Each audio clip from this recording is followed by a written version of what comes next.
This is the last video 2025 र तपाईं 2026 मा केही राम्रो गर्न चाहनुहुन्छ, अगाडि बढ्न चाहनुहुन्छ र हिजोको भन्दा बेटर बन्न चाहनुहुन्छ, 2025 भन्दा तपाईं बेस्ट भर्जन बन्न चाहनुहुन्छ या आफुलाई अपलिफ्ट गर्न चाहनुहुन्छ र तपाईं सक्सेस पाउन चाहनुहुन्छ या सक्सेसको वेमा अगाडि बढ्न चाहनुहुन्छ भने यो एउटा कुरा तपाईले प्लिज 2026 मा नदोहोर्याउनु होला।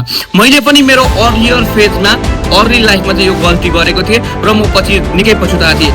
तपाईले यही कुरा गरेर पछुताउनु नपरोस्। सो दैट त्यसका लागि यो भिडियोलाई अन्तिमसम्म हेर्नु होला।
So my dear friend, 2026 मा तपाईले कुनै पनि कुरा गर्ने सोच्नु भएको छ, कुनै पनि कुरा गर्छु भन्नु छ भने स्टार्ट गर्नु होला।